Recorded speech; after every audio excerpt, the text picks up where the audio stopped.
ሰላም ጤና ይስጥልን ክቡራን የዩቲዩብ ቤተሰቦች፣ የሰዓቱን አጫጭር መረጃዎች እየቀርብ ያለው እስከ ፍጻሜው አብራችሁን ቆዩ።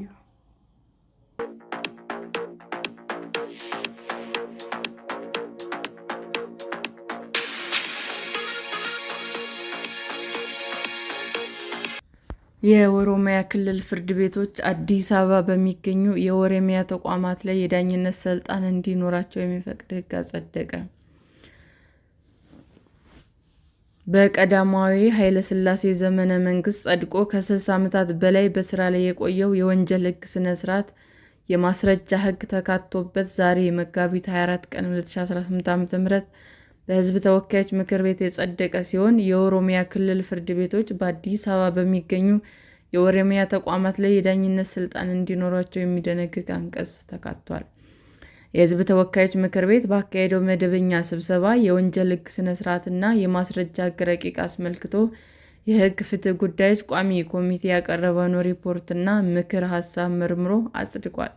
የወንጀል ሕግ ሥነ ሥርዓትና የማስረጃ ሕግን ለማሻሻል የተዘጋጀው ረቂቅ ካካተታቸው በርካታ አንቀጾች መካከል አንቀጽ 25 ንዑስ አንቀጽ 3 የምክር ቤት አባላቱን ለሁለት ከፍሎ አሟግቷል።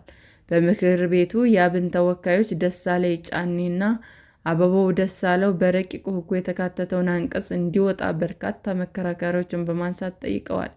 ሁለቱ የፓርላማ አባላት ይህ አንቀጽ ከረቂቅ ሕጉ እንዲወጣ ቢጠይቁም፣ ሌላኛው የፓርላማ አባል አለሙ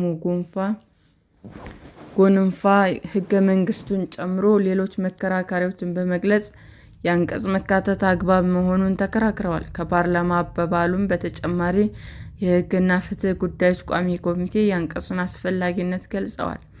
ክርክር ያስነሳው አንቀጽ በአዲስ አበባ ከተማ አስተዳደር ውስጥ በኦሮሚያ ብሔራዊ ክልላዊ መንግስት ተቋማት ሰነዶች፣ በጀት እና መሰል የክልሉ ጥቅሞች ላይ በተቋማት ውስጥ በሚፈጸሙ ወንጀሎች ላይ በክልሉ የሥራ ኃላፊዎችና ሠራተኞች በአዲስ አበባ ከተማ ውስጥ ከሥራ ኃላፊነታቸው ጋር በተያያዘ በሚፈጸሙ ወንጀሎች ላይ የክልሉ ፍርድ ቤቶች የዳኝነት ስልጣን ይኖራቸዋል የሚል ነው።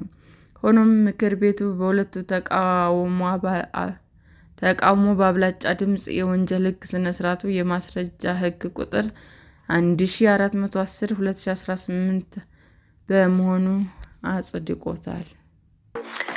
ሰላም ጤና ይስጥልን ውድ የዩቲዩብ ቤተሰቦቼ እንዴት ናችሁ?